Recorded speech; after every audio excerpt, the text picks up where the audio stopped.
வெளிநாடு செல்ல ஆர்வமாக இருக்கிறீர்களா? வெளிநாடு செல்வதற்கான வாய்ப்பு எப்பொழுது வேண்டுமானாலும் கிடைக்கலாம்.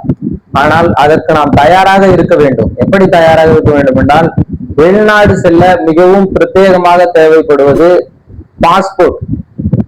அந்த பாஸ்போர்ட்டை நாம் முன்னே எடுத்து வைத்திருந்தால், வேலைக்கு செல்வதாக இருந்தாலும் சரி, நீங்க சுற்றுலா செல்வதாக இருந்தாலும் அந்த நேரத்தில் எடுக்கும்போது உங்களுக்கு காலதாமதம் ஆகும். அதனால் வாய்ப்பு கெட்டு போக கூட வாய்ப்பு உள்ளது. எனவே நீங்கள் பாஸ்போர்ட்டை முன்னரே விண்ணப்பித்து வைத்திருப்பது மிகவும் சிறப்பு. அந்த பாஸ்போர்ட் எப்படி விண்ணப்பிப்பது, என்னென்ன ஆவணங்கள் எல்லாம் தேவை, எத்தனை நாட்களில் பாஸ்போர்ட் கிடைக்கும், அதற்கான வழிமுறை என்ன என்பதை இந்த வீடியோவில் மிகவும் தெளிவாக பார்க்க போகிறோம். வாங்க வீடியோக்குள்ள போகலாம்.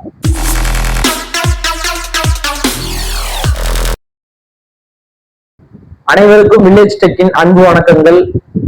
நமது இணையதள சார்ந்த சேவைகளை நமது வில்லேஜ் டெக் சேனல் வாயிலாக நாம் தொடர்ந்து வீடியோவாக வழங்கி வருகிறோம்.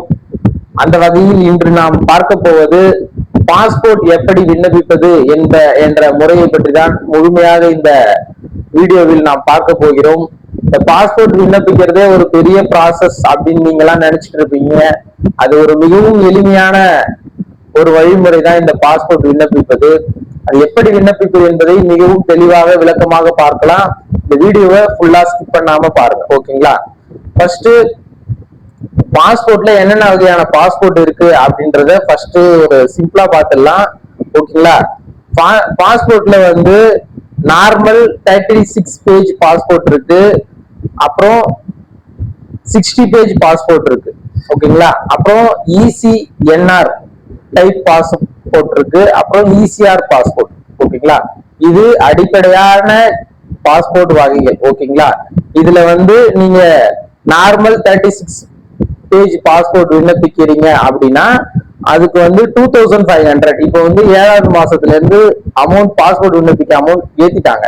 அது அடிப்படையில நார்மலா பாஸ்போர்ட் நீங்க விண்ணப்பிக்கிறீங்க 36 பேஜ் அப்படின்னா அது 2500 ஆகும், ஓகேங்களா? 60 பேஜ், எதுக்காக அந்த 60 பேஜ் பாஸ்போர்ட் அப்படின்னு கேக்குறீங்கன்னா, இப்ப அடிக்கடி வெளிநாட்டு வர்றவங்க இருப்பாங்க, ஓகேங்களா? அந்த 36 பேஜ் பாஸ்போர்ட் சீக்கிரம் ஆயிடும்.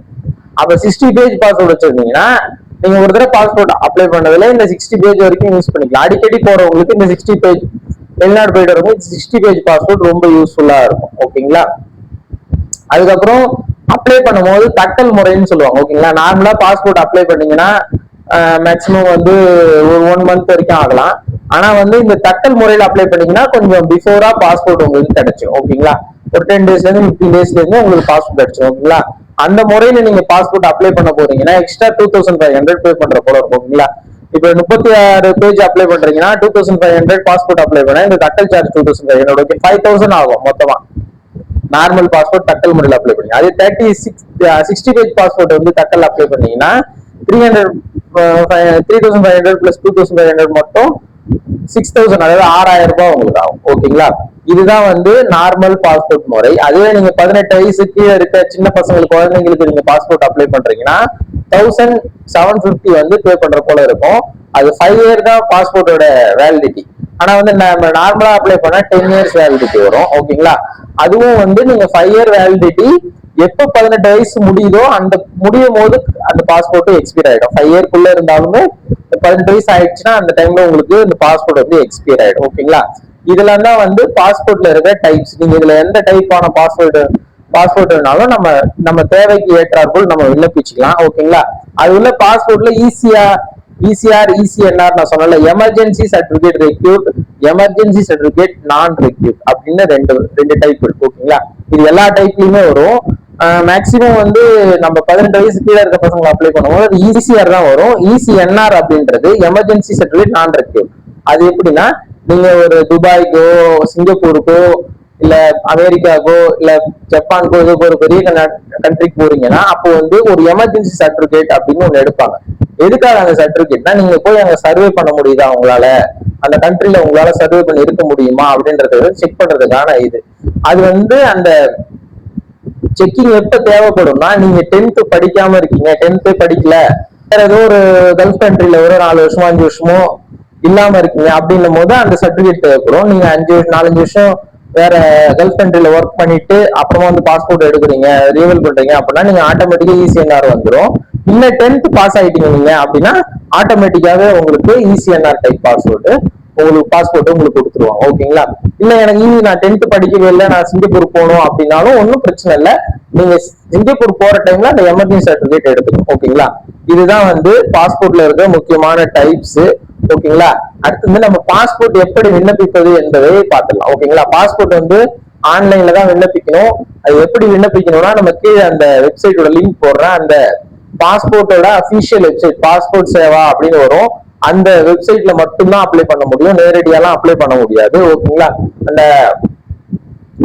இந்த லிங்க்ல போயிட்டு நீங்க ஆன்லைன் மூலமா அப்ளை பண்ணிட்டு பேமெண்ட் கட்டி அப்பாயின்மெண்ட் புக் பண்ணதுக்கு அப்புறம் எந்த ஊர்ல நீங்க அப்பாயின்மெண்ட் போடுறீங்களோ, போஸ்ட் ஆபீஸ்ல இருக்கிற பாஸ்போர்ட் ஆபீஸ்ல அப்பாயின்மெண்ட் போடுறீங்களா, இல்ல உண்மை நேரடியா பாஸ்போர்ட் ஆபீஸ்ல அப்பாயின்மெண்ட் போடுறீங்களோ, எந்த அப்பாயின்மெண்ட் போடுறீங்களோ அந்த ஊர்ல போயிட்டு நீங்க அப்பாயின்மெண்ட் அட்டன் பண்ணி கம்ப்ளீட் பண்ணதுக்கு அப்புறம் 1 வீக்ல போலீஸ் வெரிஃபிகேஷன் வரும். போலீஸ் வெரிஃபிகேஷன் முடிச்சதுக்கு அப்புறம் அடுத்த 1 வீக்ல உங்களுக்கு பாஸ்போர்ட் வந்து கையில கிடைச்சிடும். ஓகேங்களா? இது எல்லா முறையிலையும் இதே மெத்தட் தான் யூஸ் பண்ணுவாங்க.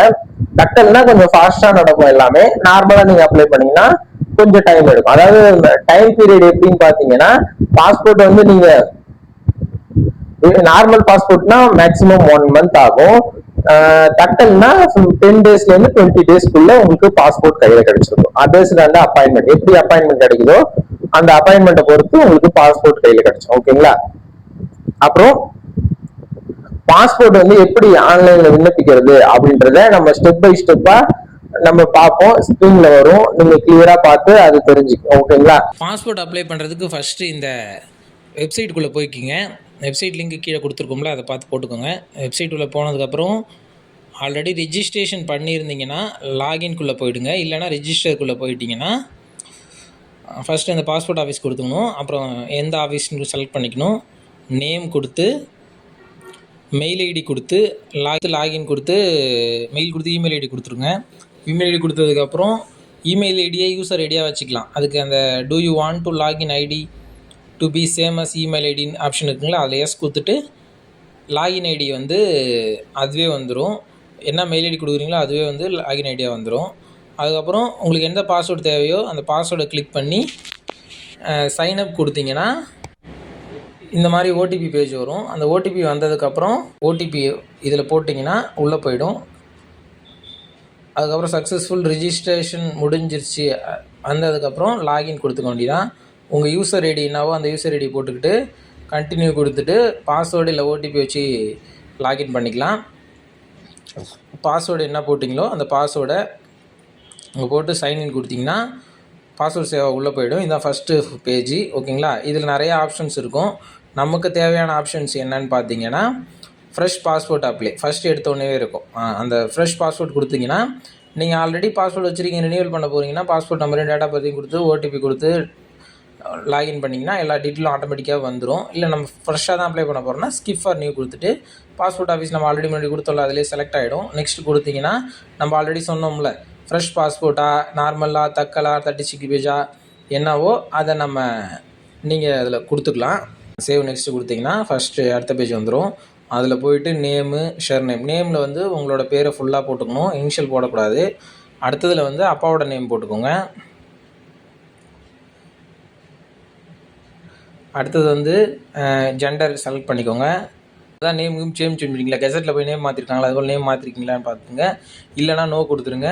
நெக்ஸ்ட்டு டேட் ஆஃப் பர்த் கொடுத்துங்க, செலக்ட் பண்ணிக்கோங்க. Place of birth out of இந்தியாவான்னு பார்த்துங்க. நீங்கள் இந்தியாவை தவிர வேறு எங்கேயாவது பிறந்தீங்கன்னா எஸ் கொடுத்துக்கணும். இல்லை இந்தியாவில் தான் பிறந்தீங்கன்னா நோ கொடுத்துருங்க. பிறந்த ஊர் என்னவோ அந்த ஊரை போட்டுருங்க.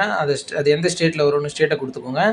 அதுக்கப்புறம் அது எந்த டிஸ்ட்ரிக்கோ அந்த டிஸ்ட்ரிக்கை கொடுத்துங்க. நீங்கள் மேரிடா அன்மேரிடா அப்படின்றதுக்கு அது செலக்ட் பண்ணிக்கோங்க. அப்புறம் வந்து போட்டுக்கோங்க. மேக்ஸிமம் எல்லாருமே பர்த்தால் தான் இந்தியனாக இருக்கும், அதை போட்டுங்க. என்ன வேலை பார்க்குறீங்கன்னா அதை போட்டுக்கோங்க. அடுத்தது யாராவது ஒய்ஃபு யாராவது கவர்மெண்ட் ஷாப்பாக இருந்தால் அதை எஸ் கொடுத்துங்க, இல்லை நோ கொடுத்துருங்க. என்ன படிச்சிருக்கீங்க அந்த டீட்டெயில் கொடுத்துக்கோங்க. அப்புறம் அந்த இசிஎன்ஆர் நம்ம சொன்னோம்ல, இந்த பாருங்கள் 10th பாஸ் அபோவ் கொடுத்தீங்கன்னா இசிஎன்ஆர் வந்துடும். ஆனால் வந்து 10th கம்மியாக கொடுத்தீங்கன்னா நோன்னு வந்துடும். ஓகேங்களா? 10th படித்ததால் அதை கிளிக் பண்ணி ஓகே பண்ணிக்கோங்க. அடுத்தது ஆதார் நம்பர் இருந்தால் கொடுக்கணும்னு நினச்சிங்கன்னா எஸ் கொடுத்துக்கோங்க. வந்துருச்சுன்னா இதில் போயிட்டு father name, mother name, husband wife இருந்தால் ஒய்ஃப் ஹஸ்பண்ட் நேமு, ஒய்ஃப்னா ஒய்ஃப் நேமு போட்டுங்க. மேரேஜ் ஆகலைன்னா அதில் போட தேவையில்லை. அதே போல் கீழே காட்டுது பாருங்கள், இஃப் மைனர், நம்ம மைனர் கேஸில் அப்ளை பண்ணியிருந்தீங்கன்னா அவங்களோட பேரண்ட்ஸு, அப்பா அம்மா, அவங்களோட பாஸ்போர்ட் நம்பரு கண்டிப்பாக கேட்கும். அதெல்லாம் அதையும் ப்ராப்பராக ஃபில் பண்ணிக்கோங்க. ஃபில் பண்ணிவிட்டு நெக்ஸ்ட் பேஜ் போயிட்டிங்கன்னா அது இந்த பேஜில் வந்தீங்கன்னா உங்கள் அட்ரஸ் ஃபுல்லாக கான்டாக்ட் நம்பர், மெயில் ஐடி எல்லாமே வந்து கிளியராக ஃபில் பண்ணிக்கோங்க. தெரு பேர், வீட்டு நம்பரு எல்லாமே கிளியராக A to Z ஃபுல்லாக வந்து ப்ராப்பராக ஃபில் பண்ணிக்கோங்க. ஃபில் பண்ணி முடித்ததுக்கப்புறம் நெக்ஸ்ட் பேஜ் வந்து போனீங்கன்னா அடுத்து நெக்ஸ்ட் பேஜ் போன உடனே இந்த எமர்ஜென்சி கான்டாக்ட் அப்படின்னு கேட்கும். உங்களுக்கு எதாவது ஒன்றுனா யாரை கான்டாக்ட் பண்ணணும், அவங்களோட பேர், ஊர், மொபைல் நம்பர் மட்டும் நீங்கள் போடுற மாதிரி இருக்கும். உங்களுக்கு ஆல்ரெடி பாஸ்போர்ட் அப்ளை பண்ணியிருக்கீங்களா, ஏதாவது நிறுத்தி வச்சுருக்காங்களா, அந்த டீட்டெயில்ஸ்லாம் கேட்கும். இல்லைனா எல்லாத்துலேயும் நோ கொடுத்துருங்க. அதேமாதிரி அடுத்தது உங்கள் மேலே ஏதாவது கிரிமினல் கேஸு, உங்களுக்கு எதாவது வார்னிங் கொடுத்துருக்காங்க, இல்லை வேறு ஏதாவது கோர்ட்டில் பென்ஷன் கேஸ் பெண்டிங் இருக்குது, அந்த மாதிரி ஏதாவது இஷ்யூனா அதுக்கு எஸ் கொடுக்கணும். இல்லை எதுவுமே இல்லை, நான் வந்து எதுவும் நமக்கு இல்லை அப்படின்னா எல்லாத்துக்குமே நோ கொடுத்துட்டு நெக்ஸ்ட்டு சேவ் அண்ட் நெக்ஸ்ட்டு கொடுத்துட்டிங்கன்னா ப்ரிவ்யூ வரும். ப்ரிவ்யூ எல்லாமே ப்ராப்பராக செக் பண்ணிவிட்டு சேவ் அண்ட் நெக்ஸ்ட்டு கொடுத்தீங்கன்னா அடுத்தது வந்து டாக்குமெண்ட், என்ன டாக்குமெண்ட் வச்சுருக்கீங்கன்னு கேட்கும். பர்த்துக்கு ஒரு ப்ரூஃபு, அப்புறம் வந்து அட்ரஸ் ப்ரூஃபுக்கு ஒரு ப்ரூஃபு, ரெண்டும் கொடுத்துட்டிங்கன்னா கீழே வந்து அக்ரி கொடுத்துட்டு ப்ளேஸும் டேட்டும் கொடுத்துட்டிங்கன்னா சப்மிட் கொடுத்துடலாம். சப்மிட் கொடுத்ததுக்கப்புறம் அப்பாயின்மெண்ட் வந்து ஃபிக்ஸ் பண்ண சொல்லும். உங்களுக்கு எந்த ஊரில் அப்பாயின்மெண்ட் இதை வருது பாருங்கள், இது மாதிரி வரும். இதில் போயிட்டிங்கன்னா எந்த ஊரில் நீங்கள் அப்பாயின்மெண்ட் போடணும், நம்ம சென்னை ரீஜன் கொடுத்ததால அந்த சென்னைக்குள்ளே இருக்கிற ஏரியா எல்லாமே வரும். அதில் நம்ம எது தேவையோ அதை நம்ம செலக்ட் பண்ணிக்கலாம். ஓகேங்களா? இப்போ நான் எக்ஸாம்பிளுக்கு சிதம்பரம் போகிறோன்னா சிதம்பரம் செலக்ட் பண்ணிங்கன்னா அது என்னைக்கு டேட்டு அப்பாயின்மெண்ட்டு அப்படின்றது உங்களுக்கு கிளியராக வந்துடும். ஓகேங்களா? இப்போ சாலிகிராமம் செலக்ட் பண்ணியிருக்கோமா, சாலிகிராமம் கொடுத்துட்டிங்கன்னா அது வந்துருச்சு பாருங்கள், 4/9/2020 இது மாதிரி டேட் அப்பாயின்மெண்ட் வந்துடும். இதுக்கப்புறம் நீங்கள் பேமெண்ட் கட்டிட்டிங்கன்னா ரிசிப்ட் வந்துடும். மேலும் வந்து நீங்கள் பாஸ்போர்ட் வந்து விண்ணப்பிக்கிறதுலையோ அல்லது புதுசா நாங்களே உங்களுக்கு அப்பாயின்மெண்ட் போட்டு தரணும் அப்படியோ இல்ல எந்த மாதிரி டவுட் இருந்தாலும் நமது JKS கம்ப்யூட்டர் சென்டரோட வாட்ஸ்அப் நம்பர் 9360003959 வாட்ஸ்அப்பை தொடர்பு கொள்ளுங்க. நம்ம உங்களுக்கு பாஸ்போர்ட் வந்து ஃபுல்லாவே அப்பாயின்மெண்ட் வந்து போட்டு உங்களுக்கு வாட்ஸ்அப்ல அனுப்பணும்னாலும் அப்ளை பண்ணி அனுப்பிடுவோம். உங்களுக்கு எல்லா எலிஜிபிலிட்டியும் கரெக்டா இருக்கான்னு செக் பண்ணி ப்ராப்பரா எல்லாமே செக் பண்ணி உங்களுக்கு அப்பாயின்மெண்ட் போட்டு கொடுத்துருவோம்.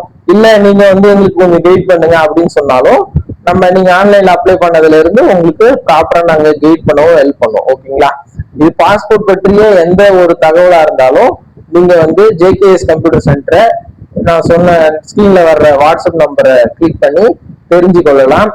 மேலும் ஆன்லைன் விண்ணப்பங்கள் சார்ந்த அனைத்து தகவல்களையும் நம்ம வீடியோ வழியில் தொடர்ந்து நம்ம சேனல் வழியா வழங்கிட்டு இருக்கோம். நிறைய ஆன்லைன் சேவைகளை பத்தி நம்ம கண்டினியூஸா போஸ்ட் பண்ணிட்டு இருக்கோம். அது உங்களுக்கு உடனுக்குடன் தெரிஞ்சு கொள்ள நம்ம வில்லேஜ் டெக் சேனலை சப்ஸ்கிரைப் செய்து கொள்ளுங்கள். இந்த பெல் பட்டனை கிளிக் பண்ணீங்கன்னா நம்ம வீடியோ போட்ட உடனே நீங்க பார்த்துக்கலாம்.